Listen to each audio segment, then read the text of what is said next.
Another price hike, this time at the pumps. The power company facing serious allegations.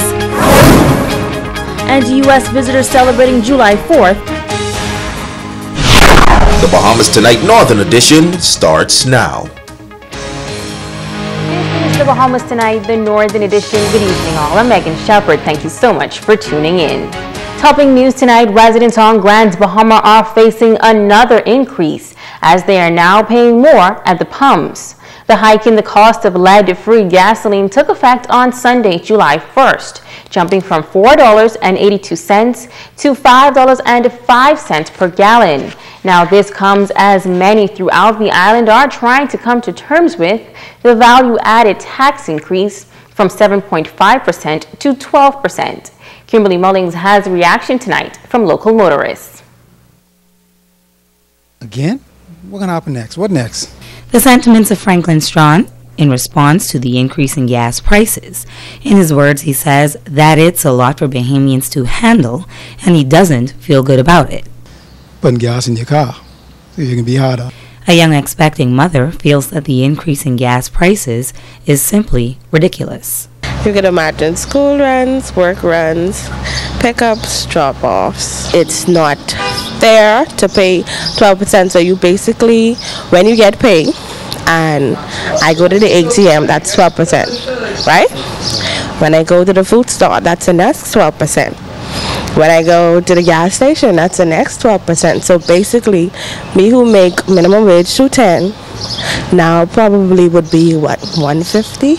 Mrs. Santana believes that Bahamians will adjust accordingly, like they always do. Every time I saw plenty time oil prices go down, the gas prices doesn't come down. So now they have some excuse to go up. We always handle it so you survive with that or cut your car down, stop driving around too much. A lady at the gas pump felt cheated by the increase. It's too much because I usually put in $20 worth of gas, and now I'm putting like $20 worth of gas every day because $20 worth of gas is not $25 worth of gas anymore.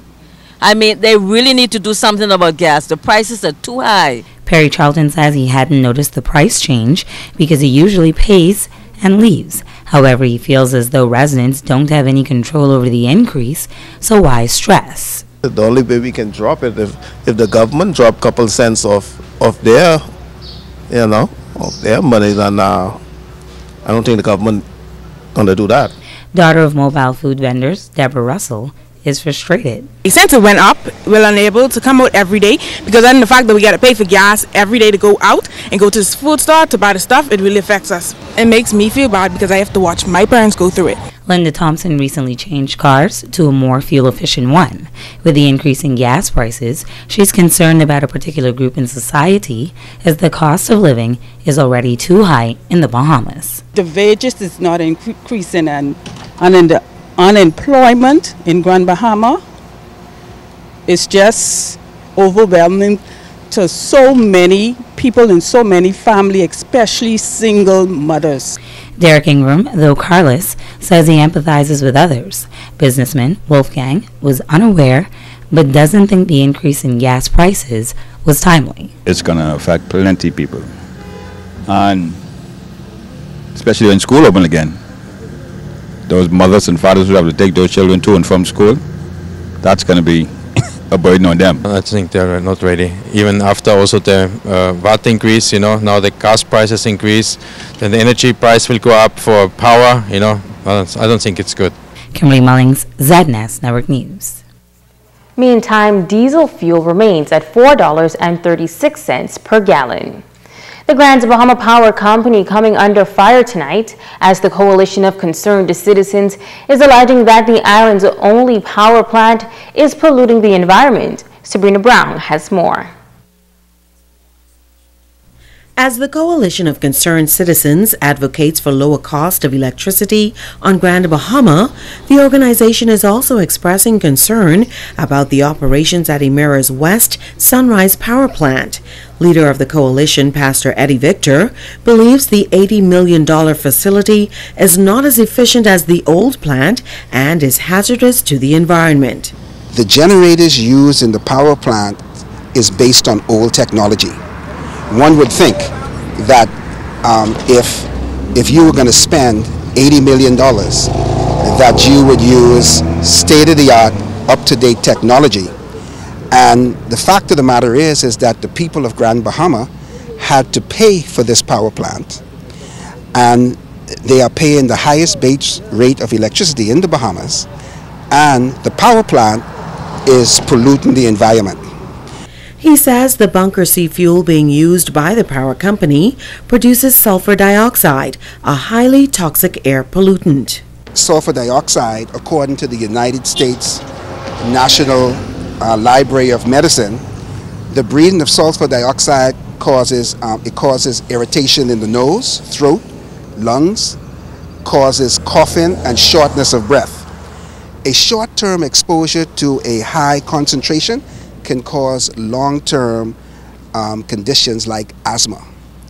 Coalition members Pastor Margot Victor and Rudy Stubbs are also concerned about the impact the sulfur dioxide emissions could have on the community. If the power company is releasing sulfur dioxide in the atmosphere, and that's a fact, then it demonstrates that they do not value the health and the longevity of their employees and of the people who live in this community.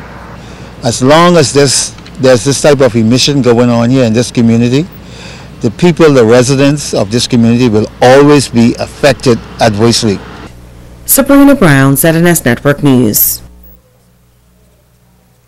The Grand Bahama Power Company is responding to those claims made by the Coalition of Concerned Citizens.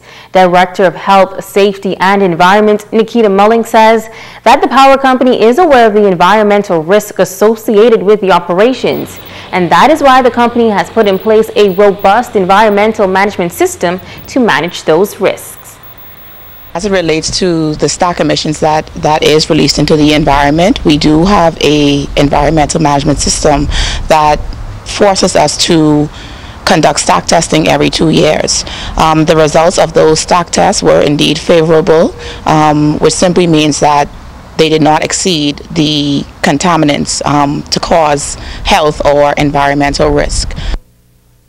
Mulling says GBPC is in compliance with the World Bank standards, and all stack testing must go through a process.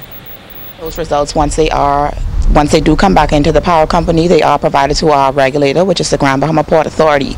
In addition to that, we also have internal audits by our parent company and also the Port Authority, and these audits have also been favorable, where they have not turned up or yielded any non-conformances or non-compliances to the environment or our practices. Grand Bahama Power is a company, we thrive on safety, health, wellness, and the environment.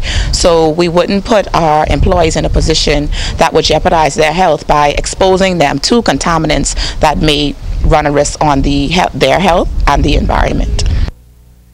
Meantime, the president of the Grand Bahama Port Authority is weighing in on the Grand Bahama's economic challenges. He says the GBPA is committed to the people of Grand Bahama, and residents can expect to hear some positive news soon. Italia Hall has more. The International Bazaar, a once popular shopping center, has now become an eyesore in the city of Freeport.